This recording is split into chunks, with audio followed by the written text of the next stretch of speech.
Have you ever experienced feeling as though someone was too physically close to you, or have someone repeatedly and successfully dump work on you that really belongs to them? Or feel like you've just run into a brick wall with a client services representative who refuses to budge no matter what? These are all examples of personal boundary violations.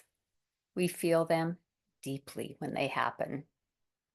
Hi, I'm Maryann Nichols. I'm a therapist and coach who works with people, primarily women, who love to work, want to work, but are ending up stressed, anxious, and exhausted. In my practice, I work a lot with helping my clients develop healthy personal boundaries. In this three-part mini-series of personal boundaries, I will walk you through three types of boundaries. The first two aren't healthy, and the last one is what to aim for. What are personal boundaries? They are the limits and rules we set for ourselves within relationships. These limits and rules are what we establish very early in our lives, and they become powerful in terms of how we navigate our daily lives.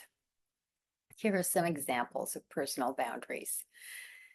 Being loyal to our family members and friends, endeavoring to be honest in our dealings with others, respecting others, and expecting that kind of respect in return.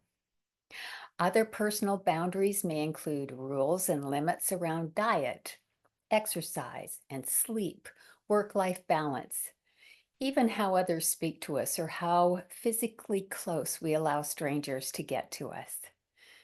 We develop these boundaries from our caregivers, our community, our culture, our leaders, and our own learnings.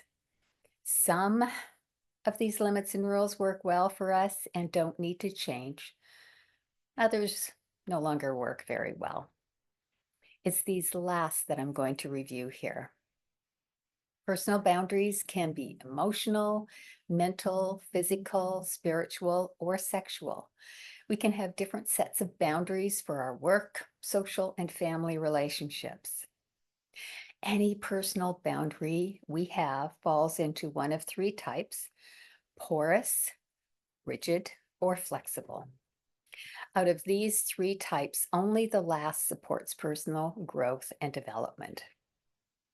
The first two, porous and rigid, either cause immediate problems or set us up for difficulties and pain at some time later. Let's explore porous boundaries today. A boundary is porous when we allow another person to cross that boundary or cross it ourselves on a regular basis. For example, if you habitually save a friend from feeling embarrassed if they hurt you by not speaking up, or habitually let someone talk you into doing something you don't want to do, that's an example of a porous boundary. Another example I see and hear a lot that is much more intrusive is when we let ourselves be bullied. We often allow others and ourselves to cross our boundaries out of fear of missing out, fear of losing a friendship, of losing an opportunity. I've witnessed firsthand this kind of thing way too often. It could happen between two people in a group setting. The aggressor might verbally attack the other with the aim of getting the other person to capitulate. For example, if the aggressor needs the other to agree to a plan when that person really doesn't agree, verbal abuse may get the person to agree or to remove themselves from the aggression. The boundary that was crossed was the person's right to disagree.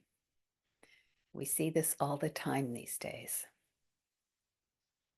By the way, anyone observing someone bullying or someone being bullied might also have their own boundaries crossed in doing so. This is often the reason we maintain silence and allow that silence to really let the bullying continue. Having porous boundaries is something I've experienced personally. Most, if not all of us, have experienced this at some time in our lives. When we allow this, it's never good and leads only to pain, at least eventually. It might be that the situation is actually physically dangerous and nothing can be done in the moment. But most of the time, we can do something to protect our boundaries. Doing something, no matter how seemingly small, is going to help in the long run. If you like this video and want to hear more, then subscribe to my channel and stay tuned to my next video in this mini-series on rigid boundaries.